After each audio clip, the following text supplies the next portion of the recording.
그 다음에 한 10관 정도 된다. 그러면 그게 한 90대로 늘어나고요. 그 다음에 한 40관 정도 된다. 그러면은 곤장을 맞고 그 다음에 이제 도라 그래갖고 지금으로 치면 징역형에 해당하는 걸 한 3년 살아야 되고 또 그거보다 더 많아지게 되면 이제 55관 정도가 되면은 또 곤장을 맞고 이제 유배를 떠나게 되고 80관이 넘으면 심지어는 이제 그 교수형에 처하게 될 정도로 범죄의 어떤 처벌이 상당히 높았습니다. 그래요? 그런데 이제 물론 이거를 그냥 일반적으로 처벌하지는 않고요. 그게 이제 공적인 관계였었느냐, 사적인 관계였었느냐, 또 이것이 합법이었느냐, 불법이었느냐 이런 것들을 가지고 처벌을 하긴 했다고는 하지만 그럼에도 이제 이렇게 치밀한 어떤 처벌 기준이 조선시대에 있었다. 이렇게 볼 수가 있는 거죠. 저는 궁금한 게 그렇게 강력한 법이 있었는데 사헌부의 장령 조석주가 뭐 정말 그 화폐가 너무 뇌물로 많이 유용되니까 폐지하자고까지 주장했다고 하는데 그런 강력한 법인데도 막 그렇게 주고받았단 말이에요? 줄어야 되는 거 아니에요? 그렇죠. 그러니까 이게 생각보다 아마 줄지 않고 계속 문제가 생기니까 이렇게 강력한 법이 나왔다.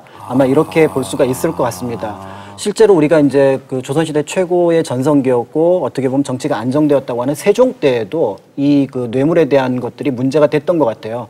그래서 원래 이제 법전, 경제육전에 보면은 어떤 사정에 의해서 그러니까 그 어떤 청을 받고 그다음에 창고나 관에서 이제 물건을 내는 것만 뇌물죄로 처벌을 했는데 이것만 갖고는 뇌물이 근절이 안 되는 거예요. 그래서 준 사람, 받은 사람 은 다 처벌하고 심지어는 이제 계속 얘기가 나왔던 저희 인정이라고 얘기했던 음식물을 주고받는 것도 금해야 된다라고 세종대왕이 결정을 내립니다.